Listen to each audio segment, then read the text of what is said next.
Welcome everyone to episode 2 of our Plants vs Zombies Fusion Shenanigans. On the last episode, we have defeated the surface daytime level, so now we are faced against the nighttime levels. During nighttime levels, it is generally not recommended to use daytime plants. Instead, we get to use mushrooms. I don't recall being able to place 3 puff shrooms in one spot in the original PvZ. This is definitely a new PvZ Fusion thing. And instead of getting sun shroom as a manual plant, we would have to combine the puff shrooms with a sunflower to create sun shrooms. This will need some time to get used to. After the restart, I am slowly getting used to this new change. I thought I would need a sunflower to turn each mini puff shrooms in the area into sun shroom. Man, I was wrong. Turns out just a single sunflower could turn all 3 of the puff shrooms into sun shrooms. The sun shrooms start small in size at first, producing small suns. But over time, they grow big and produce bigger suns. I am slowly learning from my mistakes. Please be patient with me. Fusing a puff shroom with a pea shooter allows the shroom to be able to shoot from a long distance instead of short distance. Though it's probably better if I turned all 3 of the shrooms into it instead of just one. This feels like a waste of sun. I put a gift box on top of the puff shrooms and it turned 3 of them into mini hypno shrooms. It hypnotizes a single zombie, turning it against its own kind, and also transforming them into a mini version of themselves. You can see by how I kept placing down pea shooters and repeaters here, I was yet to familiarize myself with the mushrooms. On the next stage, we unlock the fume shroom, the big boy version of the puff shroom. Okay, this feels like I'm rage baiting at this point. I swear I am not. It was a misinput, calm down. Reviewing back from the mistake I did last time, instead of placing the puff shrooms one by one, we place 3 of them on one spot and transform them into sun shrooms. While yes, the foam shroom does have a short range shooting distance, it makes up with its capabilities to pierce through shields and its rapid firing speed. And instead of transforming just one puff shrooms, I transformed the 3 of them into a pea shroom. Clearly, I am learning from my mistakes. Quick note to myself, I should really use the gift box more. It just turned that foam shroom into a doom shroom. On the next stage, we got rewarded with a hypno shroom. And also, footballer zombies now spawn in the levels. I mean, it's just a footballer zombie, what could possibly go wrong? Great, it just mauled through our entire row. I did not want to give up here just yet though. We still have a good chance to win this round. I fused my foam shroom with a hypno shroom on the row with the most footballer zombies. And the moment the footballer zombie pierces through the defense of the puff shrooms in that row, he beat the fused hypno fume and started eating his own kind. Maybe hypno shroom isn't all that bad. I should properly utilize it more in the upcoming levels. This level was a close call, as I had to utilize 2 of my lawnmowers. A bit embarrassing, but a win is still a win. It seems that we did not unlock any new plant on the next level. We instead unlock the fertilizer feature. Fertilizer can be used to grow walnut into tall nut, but it's mainly used to restore plants' toughness. But what the tutorial did not tell us players is that the fertilizer can also be used to grow sun shrooms instantly to its full growth. That makes sense, they introduced the fertilizer to us on the level where the pole vaulter zombies are reintroduced. I didn't know Doom Shroom radius is that far. I just wanted to kill the footballer zombie, but the pole vaulter zombie on the first row got strays. Holy, I am so glad we got foam shroom in our plant arsenal, because its fusions are much better compared to the normal puff shrooms. From the hypno fume that are able to hypnotize zombies, turning them into cannibals, this weird blue foam shroom that I have no idea what it does, and most importantly, Doom Fume, which I abuse a lot to obliterate zombies in times of emergency. Doom Fume saved my life so many times. Funnily enough, I did not realize you had to click on them manually for them to shoot. Took me a lot of levels to realize that. Tall nuts had pretty much became an essential defense plant yet again, even on the nighttime levels. I wish they could have added like a new defense plant for nighttime levels, but honestly, that might be a bit too superfluous. We can fuse the tall nuts with a gift box to turn them icy or fiery. Since I did not bring jalapeno nor have access to the ice shroom yet. Another awesome thing about the fertilizer is that it grows a foam shroom into gloom shroom. Talk about the glow down, from looking cool to looking like it has a couple more extra chromosomes. It shoots in all directions surrounding it, but the distance is a bit short. I combined it with the gift box and it has the elemental fusions too. This line of defense is immaculate and I was able to easily take down level 13. Before we go to level 14, I decided to check out some other features that PvZ Fusion has, such as the Zen Garden, which allows players to grow and water plants. Who knew watering down plants can give you money? Turns out, money does grow on trees. I have absolutely no idea how to use the money or what I need the money for though. There is a shop page, but I don't know why you would buy the plants in the shop or what purpose they serve. Before going back to the campaign, let's unlock a few plants in the challenge mode section, starting with Explode or Shooter. Instead of combining your pea shooters with each other to create a Gatling pea, and fusing it with a cherry bomb to create a Gatling cherry pea, to create this fusion, we would need to specifically combine the pea shooter with 2 cherry bombs. I believe the pea Explode or Shooter shoots has AoE capabilities, since they explode like mini cherry bombs, making them able to deal splash damage to a bunch of zombies at once. After making a full row filled with Explode or Shooter, I am still not quite so sure which is stronger, the Gatling cherry pea or Explode or Shooter. I'd say Explode or Shooter works better for multiple targets, while Gatling cherry pea is better for single target.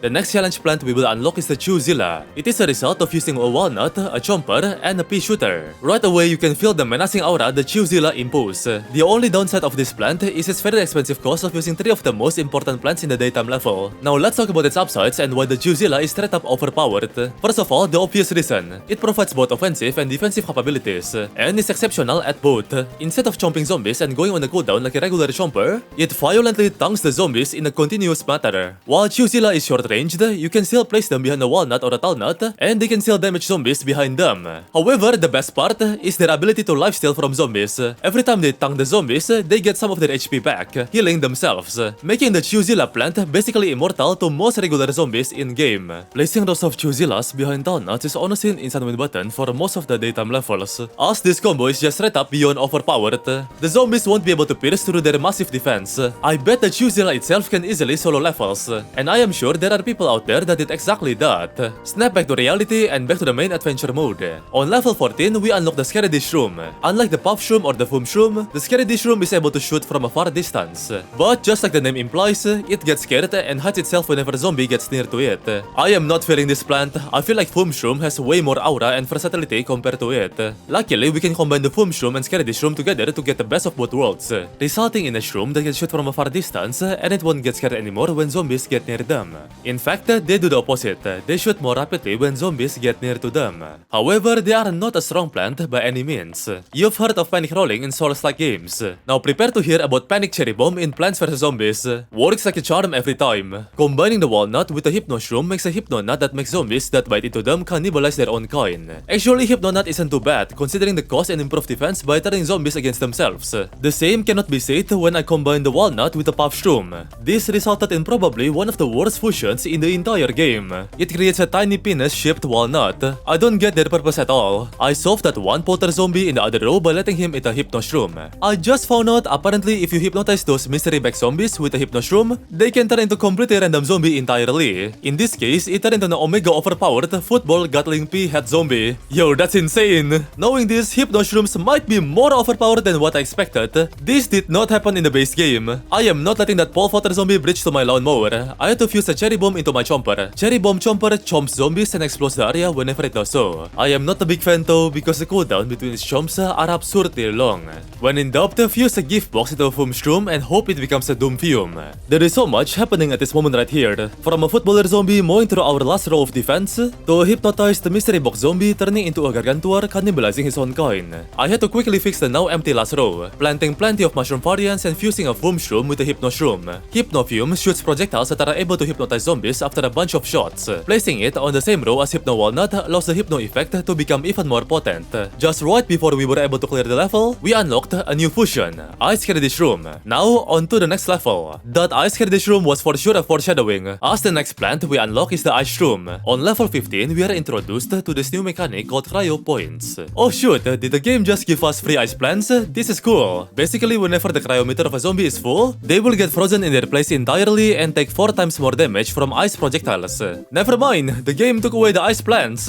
Damn, I guess nothing in this world is for free, huh? Now that we have acquired some newfound knowledge, let's start fusing our plants with the Ice Shroom, starting with the Scary Shroom. Another thing I like about the Ice Fusion is that whenever we fuse a plant together with an Ice Shroom, all the zombies in the level gets a frozen debuff momentarily, giving me more time to think and process what's going on. I think it is time we use our secret weapon. It is time we release the Chomzilla. When in doubt, use and move the Chomzilla to secure your lane. I was too confident with my Chomzillas, I forgot about the real threat of this stage, the pole vaulting dancer zombies. He jumped over my Chomzilla and spawned 4 of his backup dancers to obliterate my weak mushrooms. Oh god, what the hell just happened? I couldn't plant my cherry bomb in time. We just lost 2 of our lawnmowers. This is terribly embarrassing. In my defense, they did not exist in the base game, so I didn't know what the zombies could do. Let's not repeat that mistake anymore and start planting tall nuts. Okay, noted. Always move or plant tall nuts in front of the Chewzilla whenever there are any kind of pole vaulting zombies. And always fuse a tall nut with a gift box or an ice shroom for an even better defense.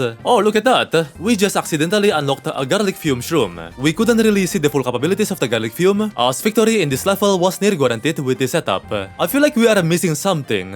Daytime had Chewzilla. Nighttime must have something powerful too. We are clearly missing a stronger nighttime fusion. Let's go to the challenge mode section again, and yep, we were missing the Doomberg shroom. The Doomberg shroom is achievable by combining Fume Shroom with a Doom Shroom and an Ice Shroom. It is one of the more expensive fusion, but the result won't disappoint you. It can shoot from from a far distance. The projectiles it shoots slows enemies down, and they do mini explosions, dealing AoE damage. It is a 3-in-1 combo deal, and again, you don't really lose much from doing this fusion, as the side effect of using an ice shroom to a plant is that it can freeze all zombies in the level, momentarily. Just right when I thought things are going smoothly, the Michael Jackson zombie appeared out of thin air. I've never encountered the Michael Jackson zombie before, and I did not know what it could do. Well, I guess I know what he does now. It summons a massive amount of pole vaulting dancer zombies in its surrounding area. Needless to say, I was extremely overwhelmed and I panicked. Not knowing what to do, we just lost 3 entire rows of our plants and 3 of our lawnmowers. Another Michael Jackson zombie appeared not long after that.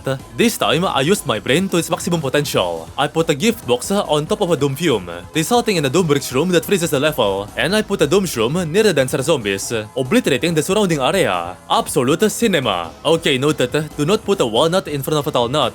It makes the tall nut absolutely pointless at defending against the pole vaulter zombies. Thank God, the Doomberg shrooms deal so much damage that I did not have to do any preventive maneuvers. The final wave wasn't even a challenge in the slightest, as Doomberg shroom annihilated waves of them zombies with ease. Also, just realized footballer zombies drop their helmet, which can be equipped onto our tall nuts. Nice. Next challenge plant we unlock is the charm shroom. We get it by combining Scary shroom with a hypno shroom and a fume shroom. Oh, so this was the fusion that was locked earlier. We had to clear the challenge level first to unlock it. I'm gonna be real with you guys here. This plant is powerful, but a bit worse when compared to Doomberg shroom. It takes a while to hypnotize the zombies. I'd rather just save up my sons and use Doomberg shroom, honestly. It's not like the cost is too different. We can also combine Doom shroom with the Scary shroom, but you can't combine it again with the fume shroom, making the fusion a bit lackluster. I mean, planting 2 of charm shrooms in the same row does make hypnotizing zombies a lot easier, like this footballer talnut zombie over here. So maybe it's not too bad. I am pretty sure some zombies are harder to hypnotize though. I guess this plan is not too bad. Having hypnotized footballer zombies can be a game changer. I fertilized one of my foam shroom, turning it into gloom shroom, and I put a gift box on top of it, transforming it into fire gloom shroom. Hey, a new fusion! I planted a few cherry bombs here and there to speed up the level, and with the full vertical row of tall nuts, this challenge level became a breeze. And with that, we have unlocked both of the powerful nighttime plants fusions. Well, in this case, you could call them nighttime mushroom fusions. Now let's go back to adventure mode and use those 2 plants. I started with the charm shroom due to their cheaper cost and the ability to hypnotize zombies. And then once I had enough suns, I moved on to Doomberg shroom. To make Doomberg shroom cost even cheaper, we can substitute the Doom shroom with a gift box. So we just have to combine the foam shroom with an ice shroom, reducing the cost of Doomberg shroom by 75 suns. If zombies exist in real life, they would chase over me, as I just did a big brain move. Doomberg shroom really trivializes the nighttime levels of adventure mode. This mushroom is straight up overpowered. Having full rows filled with charm shroom and Doomberg shroom made the final wave not even remotely a challenge. The zombies couldn't even reach our tall nut. They get obliterated the moment they spawn. I highly encourage you guys to complete the challenge plans as soon as possible if you guys play this game. They are stupidly powerful. On the next level, we unlock a weird green gift box and Michael Jackson zombies. I have a bad feeling about this. The green gift box costs negative 100 suns, and when placed down, it spawns a mystery bag zombie. We do get 100 suns, but I don't see much use in it as mystery bag zombies are dangerous. I don't really have much to say about level 17, honestly. I just placed down full rows of charm shrooms and Doomberg shrooms, and a single gloom shroom in the middle for the cherry on top. And not to forget tall nuts to block pole vaulter zombies. With this combo, the level became easy as hell. Michael Jackson zombies are extremely weak to the AoE mini explosions by Doomberg shrooms, so they didn't even pose a challenge unlike last time. On to the next stage, level 18. In this level, we unlock the manual upgrade to Fume Shroom, the Gloom Shroom, but I'd rather just use my spare fertilizer for that. We start the level off like usual, placing a bunch of puff shrooms, turning them into sun shrooms, then planting a full vertical row of scary shrooms to clear the early waves of zombies. I found out it turns out the charm shroom can devolve back to a scary fume when the zombie bites into it, hypnotizing said zombie. That is an interesting self-defense mechanic. Once I had full rows of scary fume, I start to place down Fume Shrooms and slowly but strategically transform them into the Doomberg shroom, making sure each Doom shroom I fuse into the Fume shroom explode the surrounding zombies. You just know I had to make the best use out of them expensive and long cooldown ice shroom to stall the zombies. With Sage's strategy, I could save up tons of suns and was able to place down multiple full rows of Doomberg shrooms and a vertical row of used tall nuts. You already know with the combo as deadly as this, there was no way the zombies could possibly even reach our tall nuts. They're unable to move and they would just get frozen in their place. And with that, we just completed level 18. By completing level 18, we fully cleared the nighttime levels. And now we advance to the pool levels of PvZ Fusion. Will we be able to withstand the drowning water in the pool level? See you guys on the next episode only on Get Good Life.